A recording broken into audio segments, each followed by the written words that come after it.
खाड़ी में ईरान का ड्रोन अटैक। मिडिल ईस्ट की जंग अब खतरनाक मोड़ पर पहुंच चुकी है। मिसाइल और ड्रोन की आग अब सिर्फ युद्ध के मैदान तक नहीं बल्कि खाड़ी देशों के शहरों तक पहुंच गई है। आबू धाबी में ईरान के ड्रोन अटैक से हड़कंप मच गया और सवाल ये कि क्या ये जंग अब पूरे मिडिल ईस्ट को अपनी चपेट में लेने वाली है।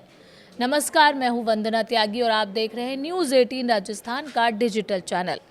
मिडिल ईस्ट में जंग अब और खतरनाक मोड़ पर पहुंचती दिख रही है। अमेरिका और इजराइल के हमले के बाद ईरान ने अब खाड़ी देशों पर जवाबी हमले तेज कर दिए हैं।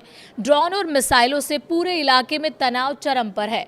सबसे ताज़ा घटनाक्रम है अबू धाबी का, जहां ईरान के ड्रोन अटैक के बाद मलबा गिरने से 2 लोग घायल हो गए। अधिकारियों के मुताबिक एक जॉर्डन और एक मिस्र का नागरिक मामूली रूप से घायल हुआ है। इस बीच इजराइल ने ईरान के इस्फहान एयरपोर्ट को निशाना बनाया। इजरायली सेना का दावा है कि इस हमले में ईरान का एक लड़ाकू विमान तबाह हो गया। राजधानी तेहरान में भी जोरदार धमाका हुआ, जिसमें करीब 20 लोगों की मौत की खबर है। युद्ध का असर अब पूरे खाड़ी क्षेत्र पर दिखाई दे रहा है। ईरान ने दुबई, कुवैत और बहरीन के आसपास भी हमले तेज कर दिए हैं। वहीं जॉर्डन ने दावा किया है कि उसके एयर डिफेंस सिस्टम ने 100 से ज़्यादा हमलों को ट्रैक किया है। इस बीच एक बड़ा राजनीतिक मोड़ भी सामने आया है। ईरान के सुप्रीम लीडर अली खामेनेई की मौत के बाद उनके बेटे मुज्तबा खामेनेई को नया सुप्रीम लीडर चुन लिया गया है। इस फैसले पर चाइना ने कहा है कि ये पूरी तरह ईरान का आंतरिक मामला है। उधर युद्ध का असर वैश्विक अर्थव्यवस्था पर भी पड़ने लगा है। कच्चे तेल की कीमतें $100 प्रति बैरल से ऊपर पहुंच गई हैं।